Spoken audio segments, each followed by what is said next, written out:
სინდისის პატიმარი რევაზ გიგნაძე ამ საპროტესტო შეძახილის შემდეგ სანქცირებული მოსამართლის გადაწყვეტილებით დარბაზიდან გააძევეს საბადრაგო სამსახურის წარმომადგენლებმა.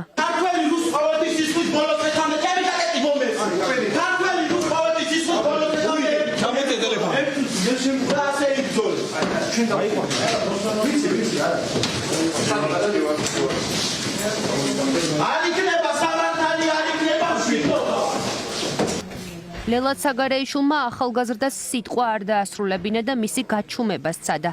მაშინ, როდესაც რეზო კიკნაძე მოსამართლეს უყვებოდა, როგორ არ მისცეს უფლება სხდომათა დარბაზში შეეტანა წიგნი, რომელიც დიქტატურის შესახებ გვიამბობს. სანამ შემოვიდოდი, წიგნი უნდა წამომეღო მარიო ვარგას ლიოსას ვაცის ნადიმი.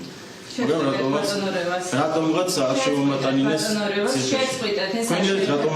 საქმის ფაქტობრივ გარემოებას ყველა წიგნის უკანა გვერდზე აწერია განმარტება და ამ წიგნის უკანა გვერდზე განმარტებაში ყველა წინადადებში ნახსენები იყო სიტყვა დიქტატორი. ზოგადად ვაცის ნადიმის იმასთან დაკავშირებული იმასთან იმაზია თუ როგორი ტოტალიტარის და ტირანის ბოლო. ზოგადად ასია ბოლოს ყველა ტოვებს დიქტატორს თავისიანების კი ტოვებენ, რადგან თავის დროზე შიში და ძალა უფლება. ადვოკატმა პროცესზე ორი შუამდგომლობა დააყენა. გუჯა ავსაჯანიშვილი მოსამართლის აცილებას მოითხოვდა მისი სანქცირებისა და დაუსაბუთებელი გადაწყვეტილების გამო, რის საფუძველზეც დაცვის მხარეს საქმის მასალები დროულად არ გადაეცა. მოსამართლე ლელად საგარეიშვილმა ადვოკატის არგუმენტები არ გაიზიარა.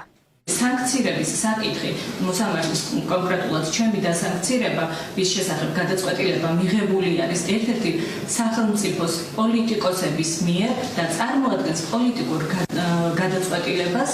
შესაბამისად, სხვა ქვეყნის პოლიტიკური გადაწყვეტილებები ქართულ მართლმსაჯულებაზე, საქართველოში სამართლებრივ გადაწყვეტილებაზე გავლენას ვერ მოახდენს.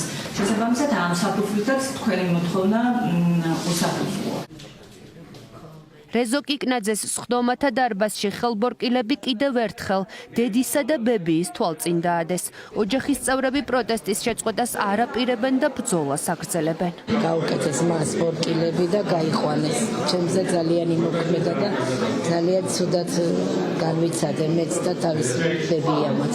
ბებია ცუდად გახდა იქ ციხეში, მაგრამ მასაც უნდა რომ იმ ახალგაზრდებთან ერთად ისევე იდგეს იქ და რაც არის მოთხოვნა ეს შესრულდეს და რაც მისი ოცნება იყო ევროპულ ქვეყანაში ეცხოვნა ეს უნდა ჩემში.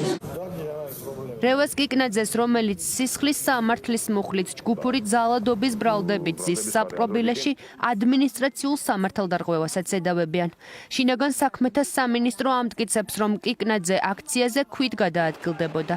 თუმცა ადვოკატი განმარტავს, რომ ამ სამართალწარმოების დაწყება სინდისის პატიმრის წინააღმდეგ მხოლოდ საქმის დამძიმებას ემსახურება და სამართალდარღვევის დამადასტურებელი არც ერთი პირდაპირი მტკიცებულება არ არსებობს. ჩვენ გვსურდა ექსპერტიზების დანიშვნა ადმინისტრაციული საქმის წარმოების ფარგლებშიც და 4 რიცხვში მოსამართლემ მასალები არ მოგვცა და დაგვისაბუთა ის, რომ თითქოს და ჩვენ ეს მასალები არ გვეკუთვნოდა სამართლებრივად შესაძლებლობა აქედან გამომდინარე არ გვეძლეოდა, რომ სამხარაულში დაგვენიშნა ექსპერტიზა ვიდეოში გამოსახული პიროვნება ან ნივთები არის თუ არა ნამდვილად ის ნივთები, რაზეც ედავებიან.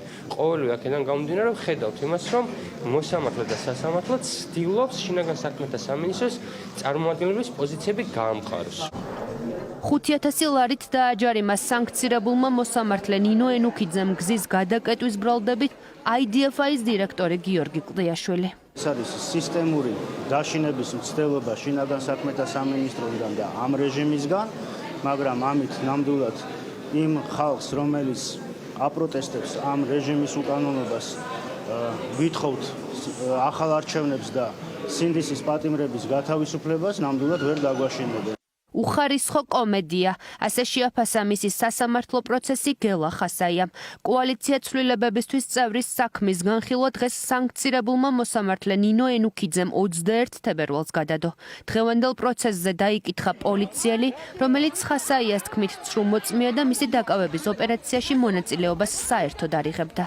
21-ში გაგრძელდება ეს კომედია. აი ცოტა ხარისხიანი კომედია რო იყოს, მართლა გამიხარდებოდა 21-ში მოსვლა, მაგრამ ამ ადამიანებს არც სამართალი აქვს, არც იუმორი აქვს, არც ღირსება აქვს და რაღაცა ერთმანეთში ლაპარაკობენ და ცდილობენ რომ აი ეს სიგიჟეები, რასაც ამბობენ, სხვებსაც დააჯერონ. ნინო ენუქიძემ დღეს გადადო 22 წლის სტუდენტის ნუგზარ გოგბერაშვილის პროცესიც, რომელიც მზია ამაღლობელის მხარდამჭერ დემონსტრაციაზე დააკავეს პარლამენტთან. სტუდენტი პოლიციის მხრიდან დამამცირებელ მოპყრობაზე მიუთითებს. ნიღბიანი პირი შემორბის და მიტაცებს, ხუთი მომაძრო და შემდეგ სახეს მეცროლა. თან გითხრათ რამე? ან რატომ იმყოფებოდი აქციაზე? საქალაქო სასამართლოში რეპრესიებად აღქმული საქმეების განხილვა ხვალაც გაგრძელდება.